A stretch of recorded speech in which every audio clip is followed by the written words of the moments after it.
Warahmatullahi wabarakatuh.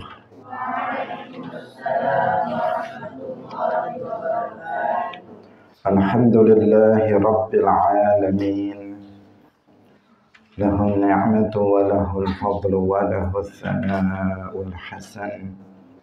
Wassalawatullahi al-barrir rahim wal malaikatil muqarrabin ala sayyidina wa maulana Muhammadin wa ala alihi wa ashabihi tayyibin tahirin. Allahumma la sahla illa ma ja'altahu sahla wa anta taj'alul hazna idza syi'ta sahla. Allahumma rzuqna al-ikhlasa fi niyyati wal qawli wal amal. Wa ba'du. Ila Nabi Mustafa sallallahu alaihi wasallam wa ikhwanihi minal anbiya'i wal mursalin wa syuhada'i was salihin, khususan ila sultanil awliya Syekh Abdul Qadir Al-Jilani wa Syekh Ahmad Ar-Rifai wa Syekh Naqsyabandi wa Syekh Abdullah Al-Harari wa ila arwahi muassisi jam'iyyati Nahdlatul Ulama Syekh Muhammad Hashim Ash'ari wa Syekh Bisri Sansuri wa Syekh Abdul Wahab Hasbuwah wa ila arwahi jami'i ahli al-qubur minal muslimin wal muslimat. Al-Fatihah. A'udzu billahi minasy syaithanir rajim. Bismillahirrahmanirrahim. Alhamdulillahi rabbil alamin. Ar-Rahmanir Rahim. Malik yaumiddin. Iyyaka na'budu wa iyyaka nasta'in. Ihdinas siratal mustaqim.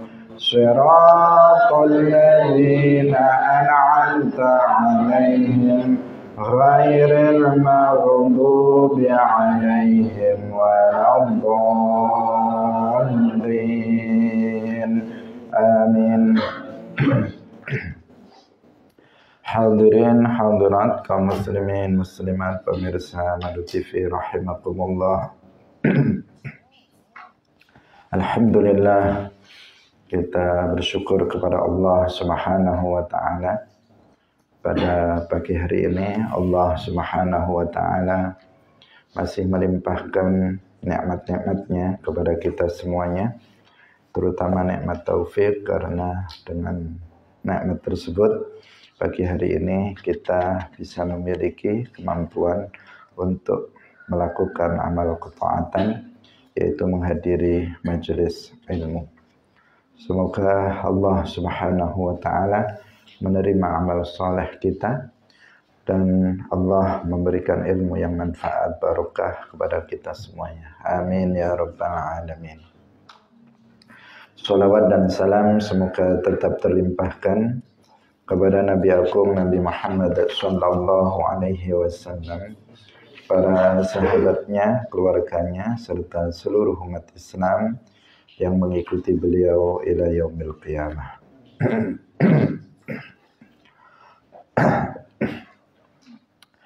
Kita sampai pada hadis nomor 205. Mari kita ikhlaskan niat kita masing-masing, kita ngaji lillahi ta'ala. Qala al-musannif rahimahullahu ta'ala an Abi Hurairah radhiyallahu anhu qala qultu ya Rasulullah inni rajulun syabun wa inni akhafu ala nafsi al-anata wa la ajidu ma atazawwaju bihi nisaa fasakata anni thumma qultu mithla dhalika fasakata anni thumma qultu mithla dhalika faqala an-nabiyyu sallallahu alaihi wasallam ya Aba Hurairah jaffal qalamu bima anta laqin fakhtasi ala dzalika au dzar.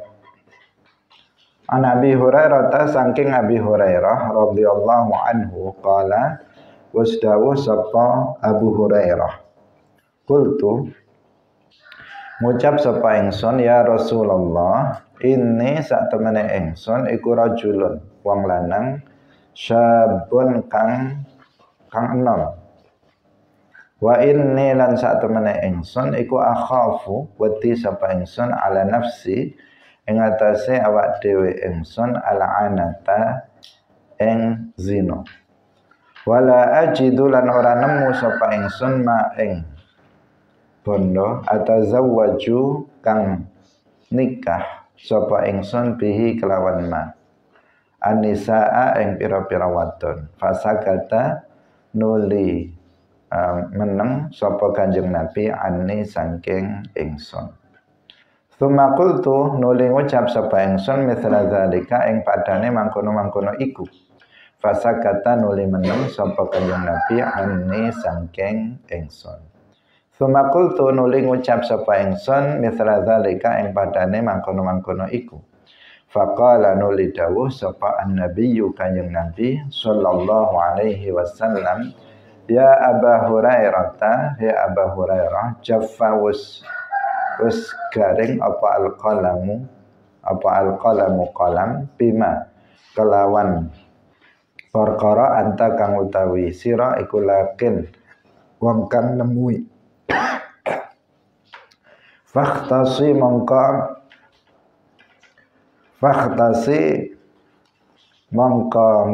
ngebiriyo sira ala zalika ing atase mangkono-mangkono iku audzar utawa ninggal sapa sira.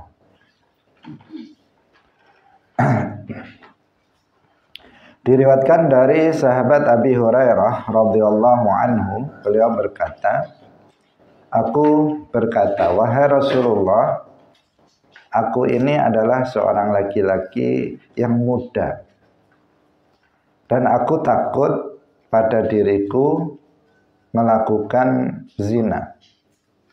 Sedangkan aku tidak menemukan, artinya aku tidak memiliki harta untuk menikahi perempuan. Kemudian Nabi diam dariku, artinya beliau diam tidak menjawab apa yang ditanyakan atau yang disampaikan oleh Abu Hurairah. Kemudian aku mengatakan hal yang sama, wahai Rasulullah, aku ini adalah seorang laki-laki yang masih muda dan saya takut pada diriku melakukan zina. Fasakata anni, Nabi tetap diam. Kemudian aku yang ketiga kalinya mengatakan hal yang sama. Baru kemudian Nabi Shallallahu Alaihi Wasallam bersabda, ya Aba Hurairah, wahai Aba Hurairah, jaffal qalam bima anta laqin. Artinya sesuatu yang telah ditakdirkan oleh Allah Subhanahu wa taala dan ditulis di Lauhil Mahfuz itu pasti terjadi. Itu maksudnya. Jadi jaffa al-qalamu, al-qalam artinya al-qalamul a'la. Artinya sudah kering, tinta dari al-qalamul a'la sudah kering dengan apa yang kamu temui. Artinya bahwa segala sesuatu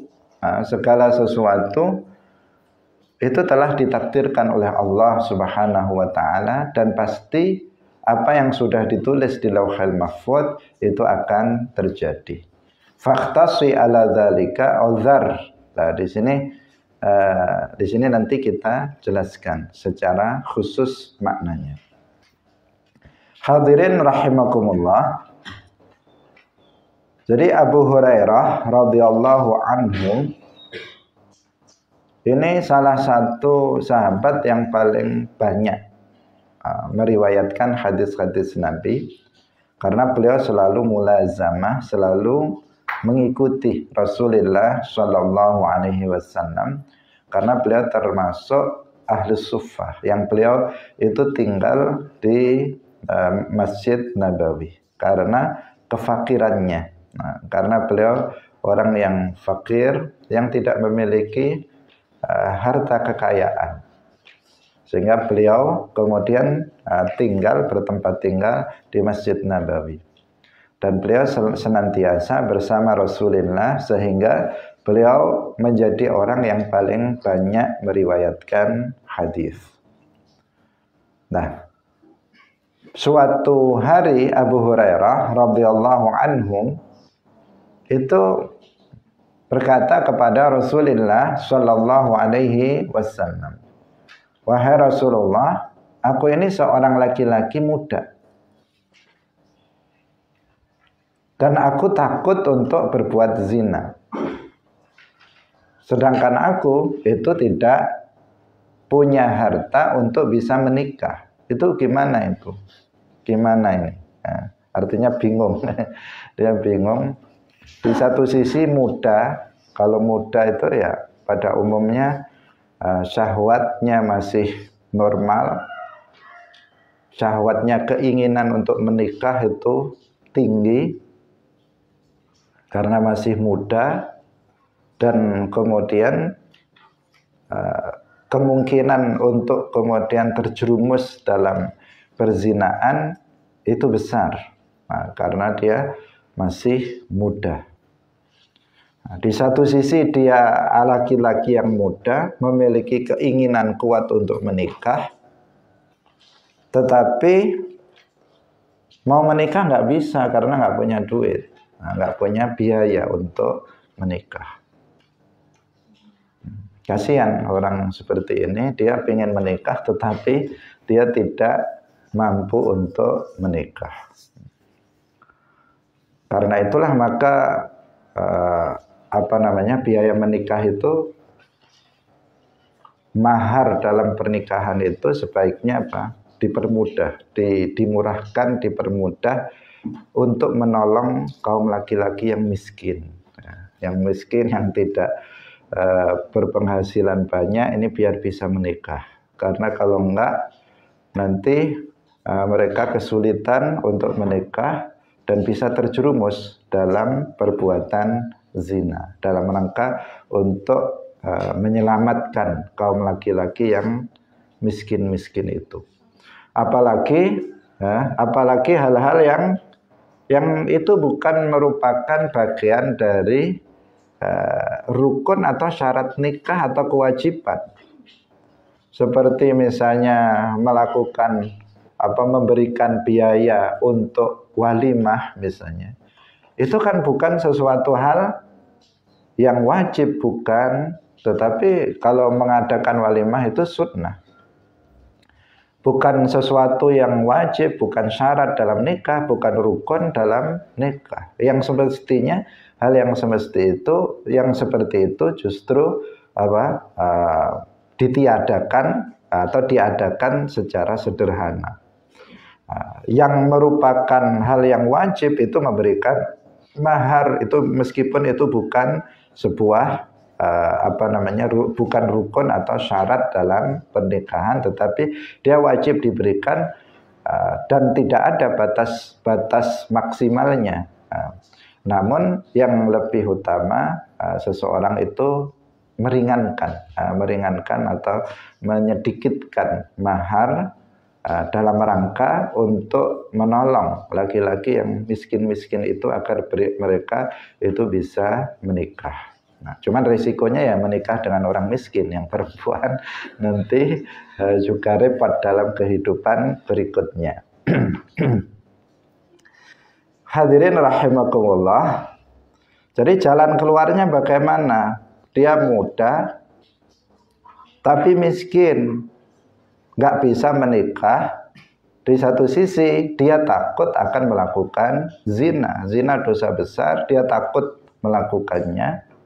Di satu sisi dia nggak punya biaya untuk menikah. Nah, maka bingung. Nah, kalau kondisinya seperti itu, apakah dia itu melakukan khosok saja? Khosoun itu artinya apa? Kebiri. Kebiri itu dengan memotong apa namanya, dua telurnya itu dipotong biar tidak memiliki syahwat. Tidak memiliki syahwat. Itu apa? Itu namanya yang di sini dikatakan fakhtasi atau khisa ya. Itu hukumnya haram ya, hukumnya haram. Tetapi apakah jalan keluarnya itu saja? Itu saja biar tidak terjadi zina, agar dia tidak terjadi tidak jatuh pada zina. Sementara di satu sisi dia punya syahwat untuk menikah, kemudian nggak punya biaya untuk menikah. Apakah begitu saja? Biar nggak dikebiri saja, biar tidak biar hilang syahwatnya terhadap perempuan. Nah, di sini Nabi Shallallahu Alaihi Wasallam pada awalnya beliau diam. Dalam hadis lain sebenarnya kan ada solusi bagi orang yang semacam itu, yaitu dengan berpuasa. Ya ma'syaras sabab, dalam hadis yang lain, ya ma'syaras syabab, man istata'a minkumul ba'ah falyatazawwaj. Fa innahu aghaddu lil basari wa ahsanu lil farji.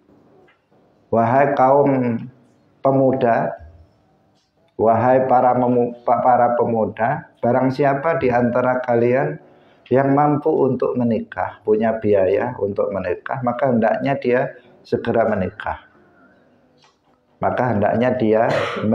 Karena dengan menikah itu bisa lebih menjaga pandangan.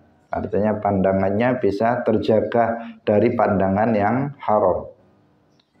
Dan bisa lebih menjaga terhadap kemaluan. Dia akan bisa terjaga, tidak akan jatuh ke dalam zina karena dia sudah memiliki istri. Kemudian wa man lam yastati' fa 'alaihi shaum. Barang siapa yang enggak mampu, enggak memiliki biaya untuk menikah, maka hendaknya dia berpuasa. Fa innahu lahu wija, karena puasa itu bisa menjadi benteng bagi dia.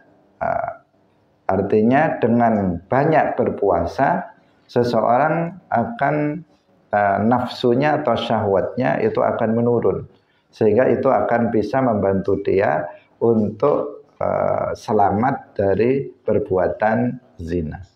Jadi tipsnya itu kalau dari Nabi dalam hadis yang lainnya itu bukan dengan melakukan kebiri, tetapi dengan cara berpuasa. Dengan cara berpuasa itu yang dilakukan. Meskipun ada juga sebagian orang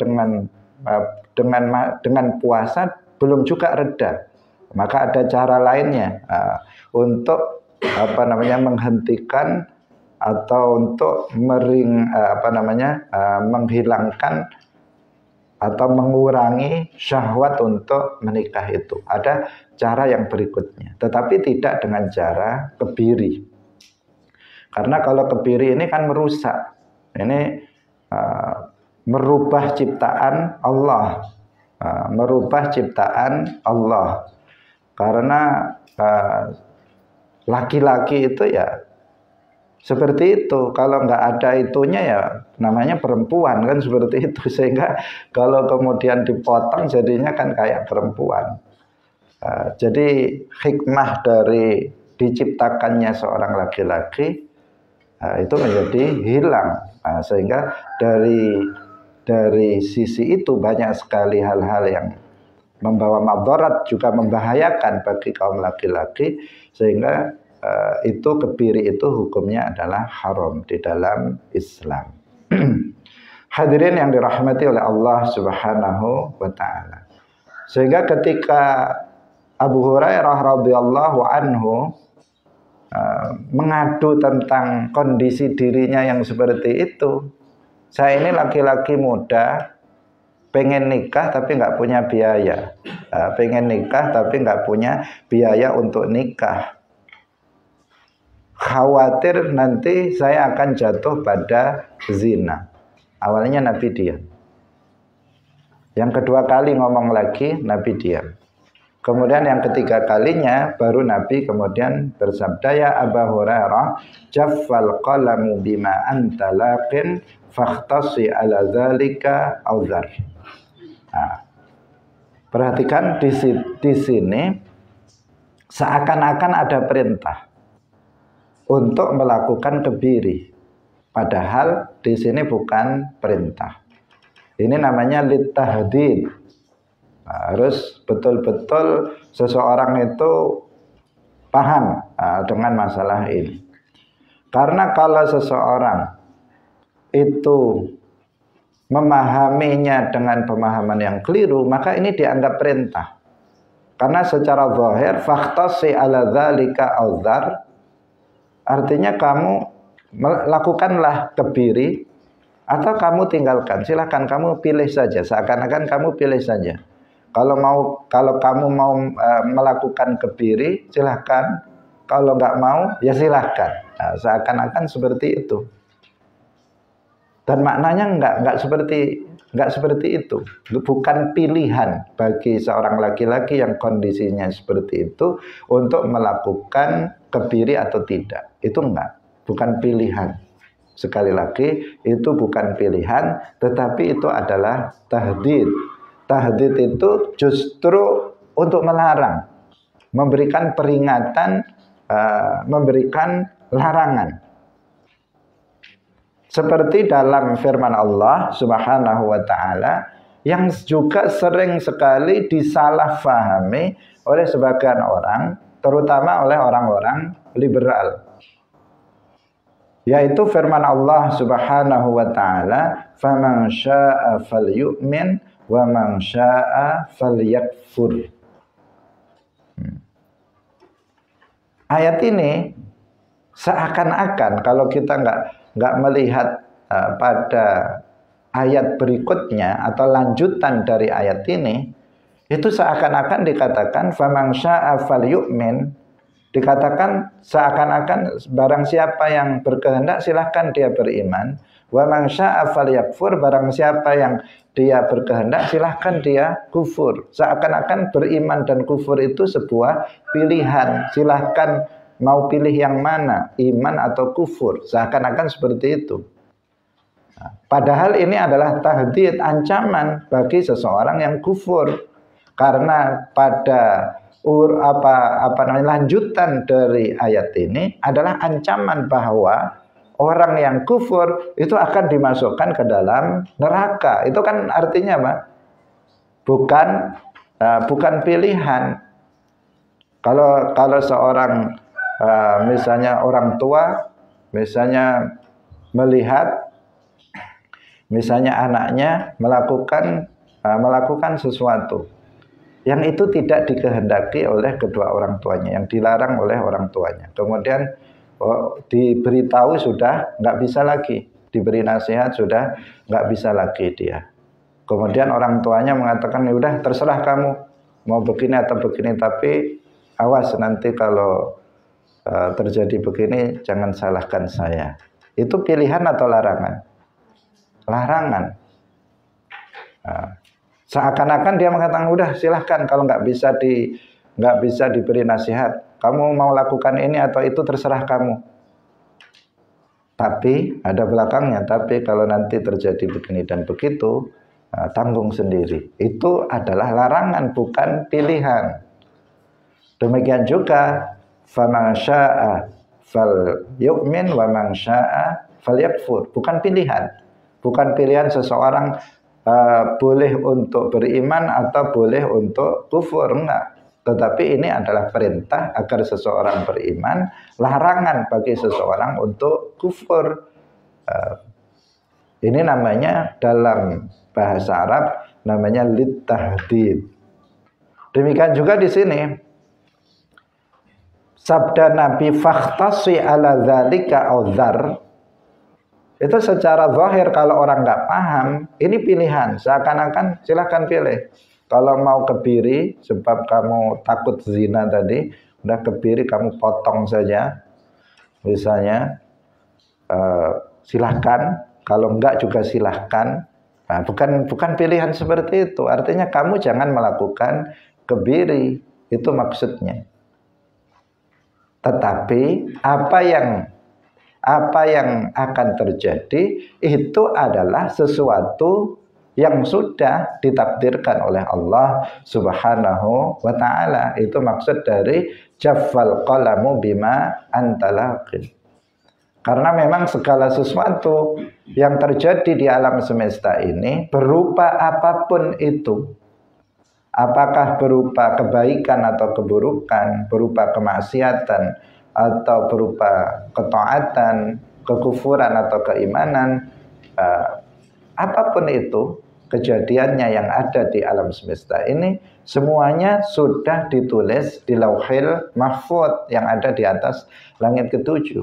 Allah memerintahkan Al-Qalamul A'la untuk menulisnya, dan sudah selesai penulisannya, tinggal kejadiannya, tinggal kejadian yang akan terjadi sesuai dengan apa yang telah tertulis di Lauhil Mahfuz.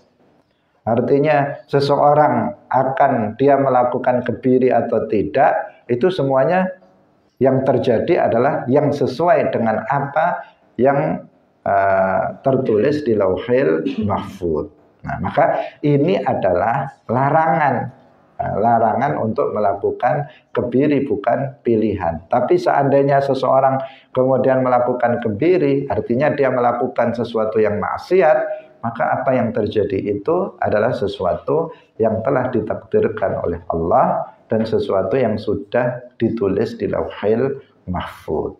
Nah, hadirin yang dirahmati oleh Allah Subhanahu wa taala. Nah, maka jangan lakukan kebiri.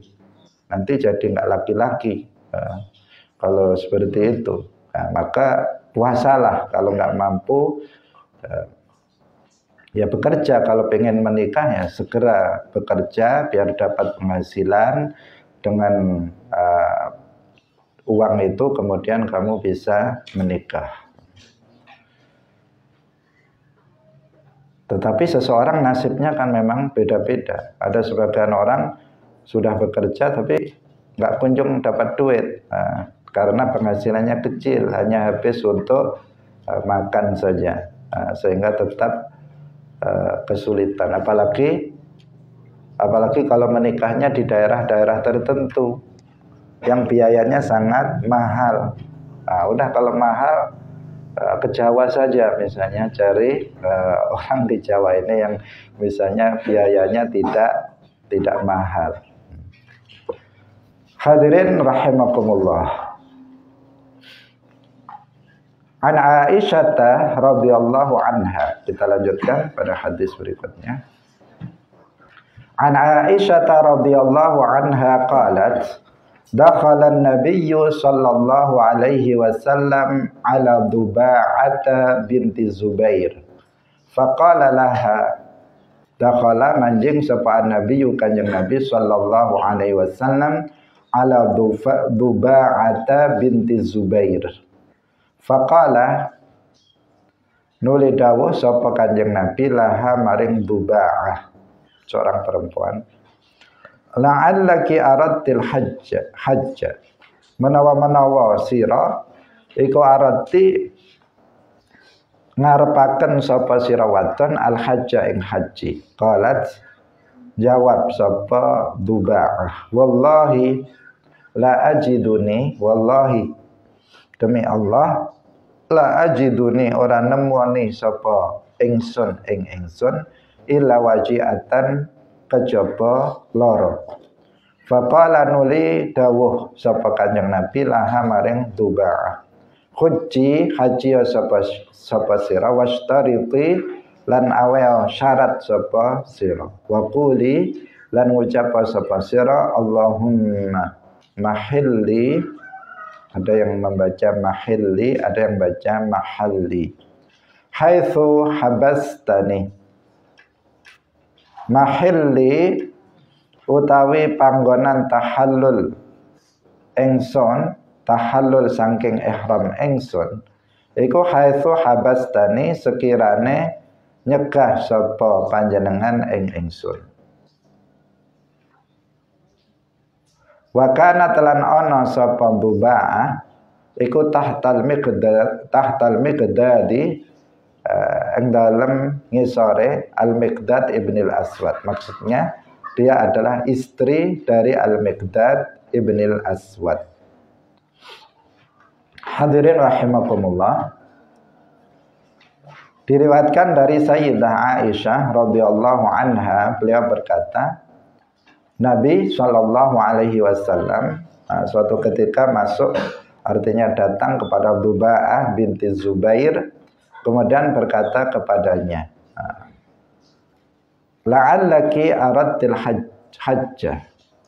Artinya mungkin kamu menghendaki untuk haji. Kemudian Duba'ah menjawab, wallahi demi Allah, aku tidak mendapatiku kecuali sakit. Artinya beliau itu sedang sakit. Kemudian Nabi berkata kepadanya, hajilah kamu dan berilah syarat. Dan berkatalah, Allahumma mahalli haitsu habastani. Allahumma mahalli, ya Allah, inilah tempat tahalalku dari ihram. Sekira engkau engkau mencegahku dari melanjutkan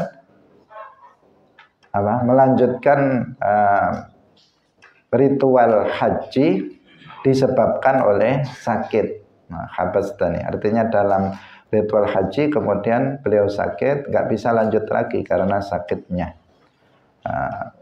Di situ Nabi mengatakan huji washtariti wa quli Allahumma mahilli haitsu habastani. Habastani itu artinya saya tercegah untuk kemudian haji dikarenakan sakit.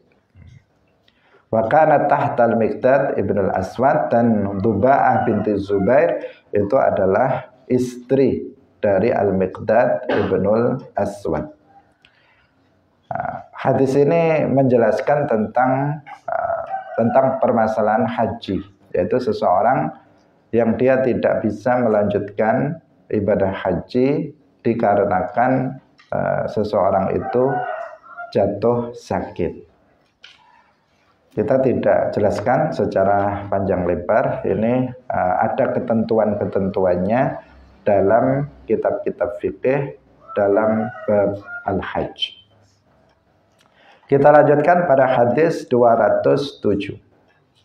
An Jabir bin Abdullah qala, kana an-nabiyyu sallallahu alaihi wasallam yaqrahu, kana ana sapa an-nabiyyu kanjeng Nabi sallallahu alaihi wasallam iku yaqrahu sengit sapa kanjeng Nabi ayatia ing yang teteka sapa ar-rajul wong lanang ahlahu ing bojone rajul turuqan. Turuqan artinya ing dalam waktu bengi, itu yang dimaksud ya. Dalam perjalanan di waktu malam, itu yang dimaksud turuqan. Diriwayatkan dari Jabir ibn Abdullah, beliau berkata, Nabi itu tidak suka, benci untuk datang kepada keluarganya di waktu malam ketika dalam bepergian. Jadi ini menjelaskan kepada kita tentang etika seseorang ketika dalam bepergian, bahwa hendaknya seseorang itu kalau dalam bepergian, ini di masa lalu ya, di masa lalu, di masa sekarang juga bisa diterapkan, tetapi ini konteksnya adalah konteks masa lalu, di mana pada saat itu seseorang tidak bisa memberitahukan, tidak bisa memberitahukan kepada istrinya, misalnya yang ada di rumah, tentang kedatangan dari suaminya. Itu kan tidak bisa, karena ketika itu nggak ada HP untuk telepon, nggak ada WhatsApp misalnya. Kalau sekarang kan banyak sekali media sosial itu yang bisa untuk memberikan informasi itu banyak. Bisa lewat telepon, bisa lewat WA. Itu WA, semua medsos itu pun bisa untuk telepon dan bisa untuk kirim pesan. Nah, sekarang kan seperti itu. Bisa pesan lewat WA, bisa pesan lewat Messenger, bisa pesan lewat Telegram, bisa pesan lewat apa lagi? Facebook tadi Messenger dan sebagainya. Jadi atau apa tadi ya, Instagram, bisa seseorang untuk kirim pesan atau telepon lewat alat-alat itu. Misalnya seseorang bepergian jauh, kemudian chat istrinya, misalnya istriku saya akan pulang nanti sampai rumah jam 12 malam. Itu masih bisa. Bisa melakukan itu kalau dalam konteks zaman sekarang. Kalau dulu kan tidak bisa. Tidak bisa melakukan komunikasi yang seperti pada masa sekarang. Tetapi kalau kita mengamalkan apa yang diajarkan oleh Rasulullah Shallallahu Alaihi Wasallam ini, maka itu sesuatu yang baik. Apa itu? Yaitu tidak datang pulang ke rumah di waktu malam, di waktu malam. Karena itu bisa mengagetkan istrinya. Kok tiba-tiba datang, misalnya di tengah malam, atau ketuk-ketuk pintu jam 2 malam, atau jam 1 malam, ada yang ketuk-ketuk pintu, kan istrinya takut, ini siapa ini? Kok ada yang ketuk-ketuk pintu? Jangan-jangan hantu, atau jangan-jangan pencuri, dan sebagainya. Kan dia, seorang istri kalau dia, apalagi dia tinggal di rumah sendiri, dia akan ketakutan. Kok suaminya nggak di rumah, ada yang ketuk-ketuk pintu jam 1, jam 2 misalnya. Ini karena itulah maka yang seperti itu dihindari. Jadi kalau misalnya seorang suami dia dalam bepergian jauh, maka dia pilih sampai rumahnya itu di pagi hari. Di pagi hari, pokoknya di siang hari. Itu untuk sampainya. Berangkatnya bisa malam hari atau apa, tetapi kemudian sampai ke rumah itu pada siang hari. Sehingga diceritakan dalam hadis yang lain ketika misalnya Nabi dari bepergian yang jauh, kemudian sudah mendekati rumah, maka beliau kemudian bersama para sahabatnya tidak langsung pulang, menunggu waktu pagi terlebih dahulu, baru kemudian pulang ke rumah. Itu etika yang diajarkan oleh Rasulullah Shallallahu Alaihi Wasallam. Ketika seorang suami itu dari bepergian jauh, kemudian dia datang, maka hendaknya dia tidak datang di malam hari. Bisa dia tidur di masjid dulu, misalnya. Kalau nggak ada penginapan, misalnya, dia mampir di masjid dulu, nanti nunggu subuh, habis subuh baru pulang. Bukan misalnya jam 2, jam 3 dia langsung gedor-gedor pintu. Nanti akan terjadi hal yang seperti itu. Itu sebuah etika, bukan sebuah kewajiban, sebuah adab yang diajarkan oleh Rasulullah Shallallahu Alaihi Wasallam kepada kita. Artinya meskipun sekarang sudah di zaman media sosial, kita bisa memberitahukan istri kita misalnya, nanti saya datang sampai rumah jam 2. Apalagi sekarang perjalanan juga sangat mudah, tidak seperti pada masa lalu, sehingga kita bisa memperkirakan kedatangan kita. Misalnya naik kereta api sampai di tempat itu jam, misalnya di stasiun tujuan itu jam 12 malam. Nanti perjalanan ke rumah 1 jam. Berarti nanti SMS nanti saya jam 1 sudah sampai misalnya. Itu sekarang kan bisa melakukan hal yang seperti itu. Beda dengan masa lalu. Nah, meskipun demikian kalau kita menerapkan yang diajarkan Nabi, maka itu sesuatu hal yang baik. Adab Nabi dipakai itu sesuatu yang baik. Artinya berusaha untuk sampai ke rumah itu pada siang hari. Kalau ternyata datang di malam hari, maka dia menginap dulu di luar, cari penginapan, atau kalau tidak menginap di masjid atau di musola. Setelah subuh baru kemudian pulang. Ini adab yang diajarkan oleh Rasulullah Shallallahu Alaihi Wasallam. Kana nabiyyu yakrahu ayatiya rajulu ahlahu turuqan. Itu maksudnya. Biar tidak mengagetkan istrinya atau membuat istrinya nanti ketakutan. Itu salah satu hikmahnya. Ini Ibnu Abbas radhiyallahu anhuma anna zauja Barirah. Ini hadis yang menceritakan tentang kisah cinta seorang laki-laki terhadap seorang perempuan yang bernama Barirah. Ini Ibnu Abbas radhiyallahu anhuma anna zauja Barirah. Sak temene bojo lanange Barirah. Iku kana ana sapa zauju Barirah iku abadan kawula yuqalu kang ten ucapaken lahu maring abad mughithun. Kaane kaya-kaya satemene ingsun iku angzuru ningali sapa ingsun ilaihi maring mughith yatufu di sini bukan tawaf mengelilingi Ka'bah, tetapi dia yatufu, dia keliling sapa mughith khalfaha ing dalem burine Barirah. Ya beki halih nangis sapa rajul, mengemis cinta terhadap Barirah. Wadumu lan utawi pira-pira.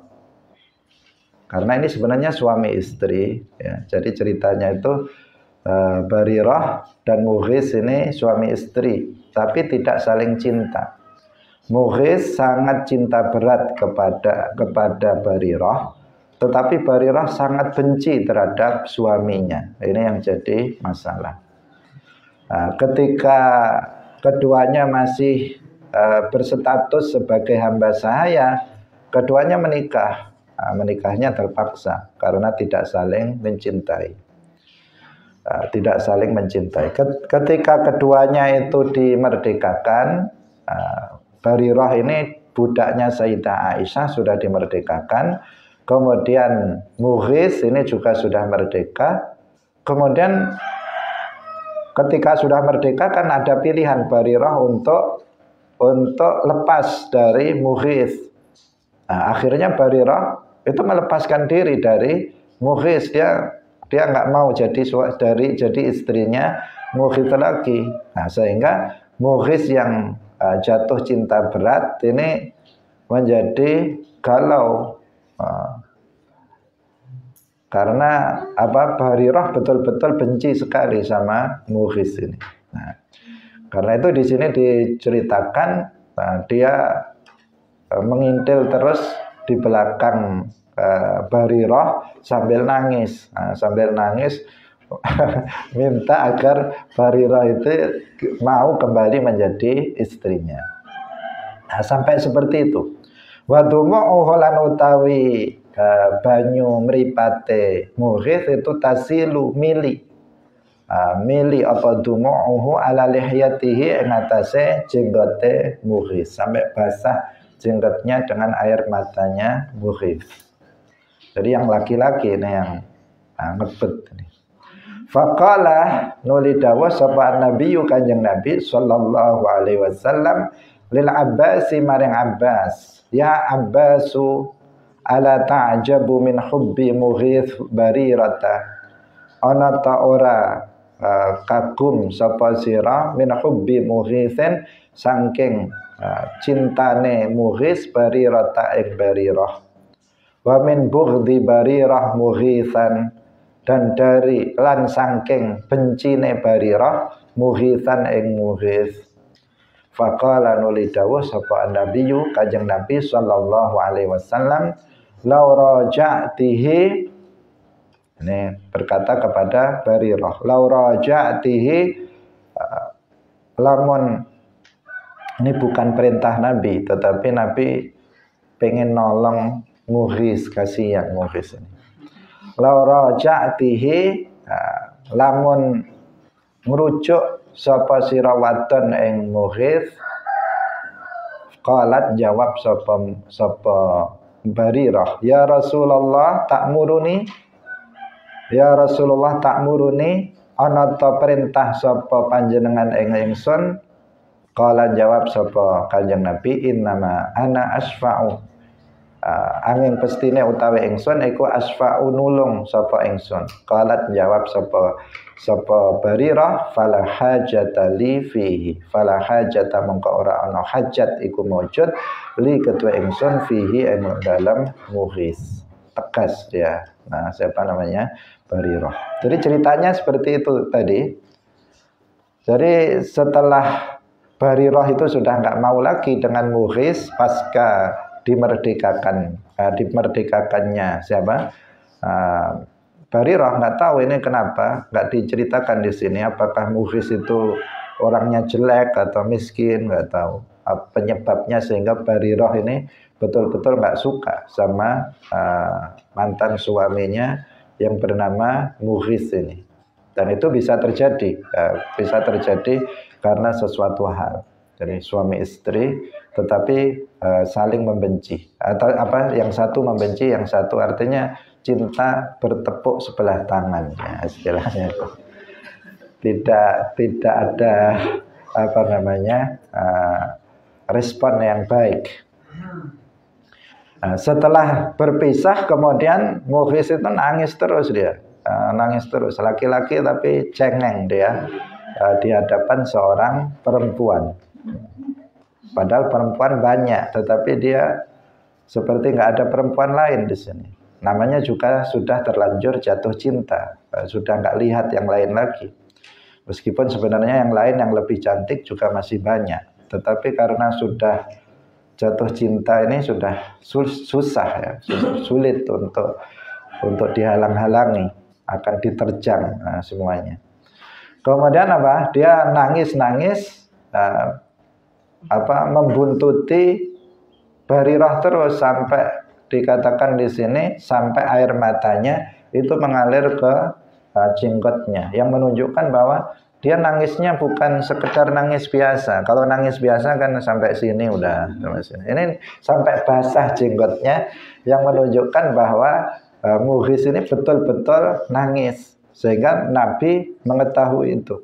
Nabi mengetahui sehingga bersabda kepada Abbas, "Ya Abbas, wahai Abbas, apa kamu nggak kagum dengan cintanya Mughis terhadap Barirah dan bencinya Barirah terhadap Mughis?" Kamu lihat itu. Mughis begitu sangat mencintai Barirah, tetapi Barirah begitu sangat benci terhadap Mughis. Coba dilihat itu. Nah, maka kemudian Nabi Shallallahu Alaihi Wasallam itu berniat untuk menolong dari siapa? Menolong Mughis, kasihan Mughis, menangis terus dia, kasihan. Sehingga Rasulullah berkata kepada Barirah, "Lau raja'tihi," artinya di sini Nabi menawari, gimana kalau kamu terima saja Mughis itu diterima lagi, gimana? Secara nggak langsung kasihan dia menangis terus, ingin tetap menjadi suami kamu. Gimana kalau kamu terima saja cintanya Mughis itu? Nah, ini Barirah seorang perempuan, sahabat juga, sahabat Nabi, muslimah, sehingga Barirah kemudian menegaskan, "Wahai Rasulullah, apakah engkau memerintahkan aku?" Artinya kalau diperintah, para sahabat pasti menjalankannya. Kalau itu memang perintah, maka seorang sahabat Nabi yang mencintai Nabi pasti akan menjalankan apa yang diperintahkan oleh Rasulullah Shallallahu Alaihi Wasallam. Kemudian maka Barirah di sini menegaskan kepada Nabi, wahai Rasulullah, apakah engkau memerintahkan aku? Nabi menjawab, innama ana asfa'u. Saya enggak perintah. Saya enggak perintah. Karena enggak bisa dipaksa yang kayak begini. Ini urusan hati, ini enggak bisa dipaksa. Sehingga innama ana asfa'u. Saya hanya memberi syafaat. Syafaat itu artinya ya berusaha untuk bisa menolong mughis. Jadi di sini hanya berusaha untuk menyampaikan apa yang dikehendaki oleh mughis kepada kamu, dan ini bukan perintah saya. Kemudian dengan tegas Barirah mengatakan kalau itu bukan perintah maka saya nggak butuh mughis. Dia mengatakan saya udah nggak butuh kepada mughis lagi. Artinya sudah putus di sini, sudah putus. Nggak ada harapan bagi mughis untuk kemudian bisa kembali menikahi Barirah, karena si perempuan sudah sangat tegas. Dia mengatakan fala hajatali fihi, artinya saya sudah tidak butuh lagi kepada si mughis itu, karena engkau tidak memerintahkan aku. Kalau itu perintah maka Barirah pasti melaksanakan apa yang disampaikan oleh Rasulullah atau diperintahkan oleh Rasulullah Shallallahu Alaihi Wasallam. Hadirin rahimakumullah, demikian pengajian kita pada pagi hari ini. Semoga bermanfaat bagi kita semuanya. Barakallahu fikum. Wallahu muwaffiq ila aqwamit thariq. Wassalamualaikum warahmatullahi wabarakatuh.